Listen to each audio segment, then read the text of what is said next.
Today marks the 500th day Israeli hostages have been held in the dungeons of Hamas. Since the massacres of October 7th, one woman has spearheaded the effort to support the thousands of victims of terror, and she joins us now. Shalom, Yael. Hi, thank you for having me.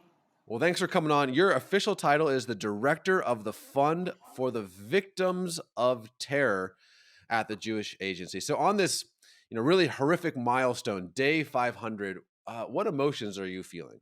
Well, we never thought that it would come to 500 days. I've been doing this for the last 13 years or so. I've been directing the Fund for the Victims of Terror. And since October 7th, the sky literally fell down on us.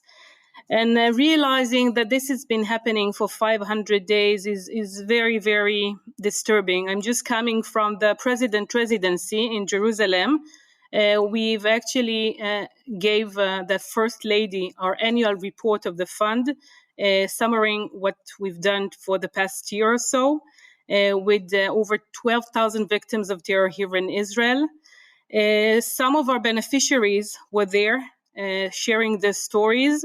And you hear the most horrific stories of parents who lost their kids at the Nova Festival, kids who just went to party and came back in a coffin. You hear the story of the Talalka family, a Bedouin family from the south whose son was taken by Hamas, a Bedouin boy, a Muslim, of course. And mistakenly was shot and brought back in a coffin as well. And the stories are, keeps coming and coming. And my team, who just grew from, we were a team of 3 at October 7th, and we are now 25 because we need to serve that many people in Israel. Over 61,000 Israelis were recognized by the government as victims of terror. And when we are marking the 500 day, and 73 Israelis are still at the other side of the borders in the dungeons, as you said, of Hamas. You can't bear the thought of them being changed there for so long. And when people are coming back from captivity, and thank God that the past few weeks we had some people returning from captivity, and you hear their horrific stories, it blows your mind. You can never, you can't sleep. And when we are talking about the 500 days, my team and I, we were literally, amazed that this is where we are at this point. Wow. When obviously, some hostages, thankfully, are starting to come home. But what have you noticed about the ones that have come home? So, when you see them on television, it's a very elusive sight that, you saw the soldiers, the 5 female soldiers coming from captivity, and they were smiling. But when you hear the stories and you're talking to their parents, and we are doing just that for the past year and a half, talking to the people who returned from captivity. So it's not just their physical condition, which is far from being great. It's their mental state of mind. Although they survived those crazy days in the dungeons, you can, assume that the trauma is there. They saw the most horrific sight. If you're taking the 5 soldiers that came back, they saw their closest friends being murdered in front of them, and they were taken to Gaza in the most humiliating condition. We all remember the footages coming from Hamas, and it wasn't a trip in the park. It was something horrific that happened to those people. Most of them are civilians that were taken from their homes, from their beds, with pajamas, barefoot, to Gaza. Over 500 days, people are there. People who just woke up in the morning, and I remember this horrific morning, and were taken by those crazy terrorists to Gaza. So when we are looking at them, and and some of them came in a very poor physical conditions, and that was noticeable, but most of them are coming with the most traumatic stories, not just about their captures, the people who were guarding them, so to speak, but also about the poor physical conditions, the sanitation, the lack of food, the lack of water, and the stories are horrific. Mm. If we want to take something from this story, is that those who are coming back are sharing some light to the families of those who we didn't get any proof of life, and only today we got a new proof of life from those who recently returned, of David Cunha, a father whose wife and kids were in captivity and were released after some 50 days, and we had no clue what was going on with them. And those who recently came back said that they were with them at the past few days, and there was a proof of life. So this is, if we want to have some comfort in these horrific, crazy days of the past few weeks, is that we have some proofs of life of people we had no idea what was going on with them. Well, Yael, with all of this trauma that your country is facing, and you are the eyewitness of a lot of this trauma, you're spearheading the effort to combat this trauma. How do you, and then how does Israel maintain hope?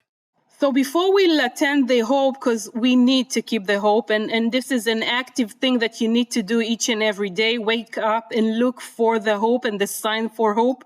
I want to share a few words about trauma, and I've been doing so over a decade now.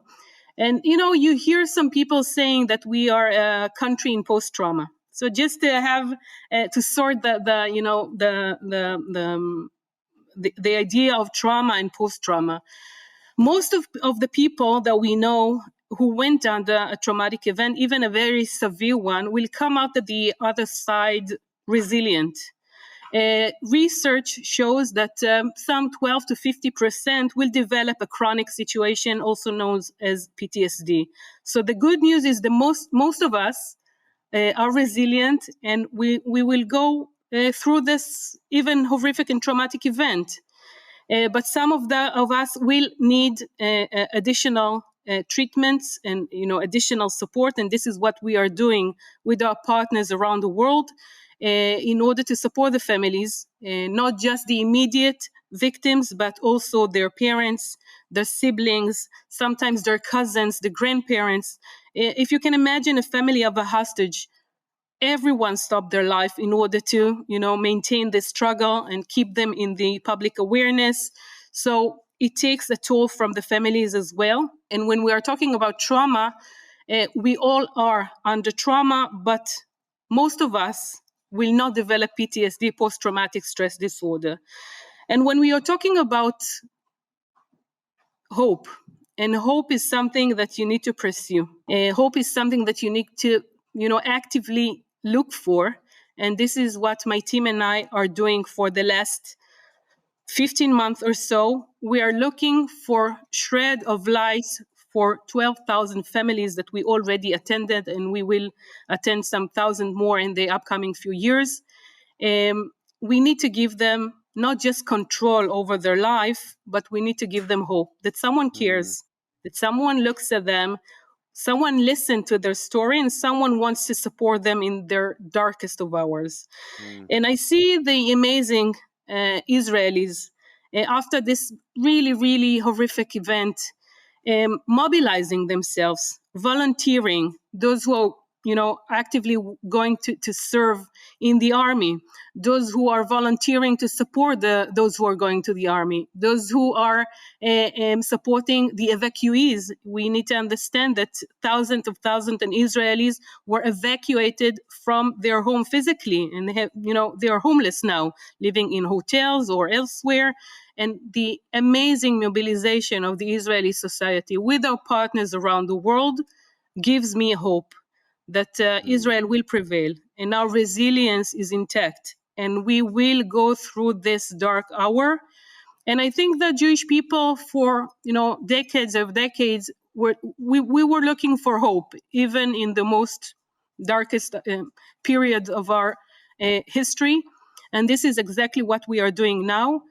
Thank God that we have partners and friends like the United States of America and other partners around the world to support us and back us. And, Israelis feel the huge love and support that we get from you in the States and around the world. Let me encourage the encourager, Yael. CBN has an audience of millions of Christians around the world, and we're all praying for you, praying for the victims of terror. We Thank want you. you to know that you're not alone and that our hearts are with you. Finally, Yael, I thank you so much for your time. This has been so insightful. But with that audience, what do you want people around the world, because that's what CBN's audience is. What do you want folks at home to know about the situation that you're facing? So first of all, you sometimes, as an Israeli, when you look at the international news and you see the imbalanced discourse that is happening, and it took, not even 72 hours that Israel was blamed for what happened on this massacre of Simchat Torah.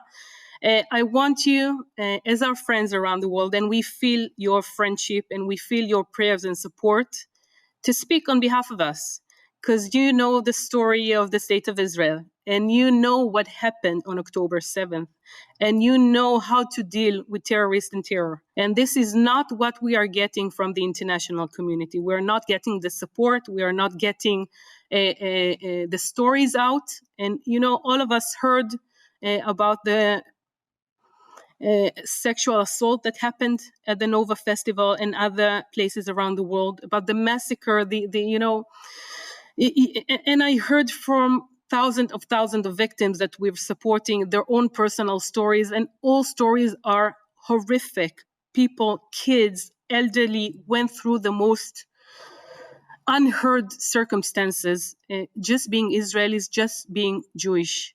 And when I'm looking at our friends around the world in the Jewish communities outside of Israel, and they are blamed for what is happening here, and Mm, anti Semitism around the world is rising in various places in the world, that we never heard about such anti Semitism in Australia, in Canada. And we need you not just in Israel. We hear your praise here. We need you to support our brothers and sisters, the Jewish communities outside of Israel as well, mm. letting them know that you know the truth and you will, bear witness of what happened here on October 7th. Amen and amen. Yael, toda rabah. We are praying for you. God bless you, Thank you my friend. so Thank much. you for coming on. Thank you so much.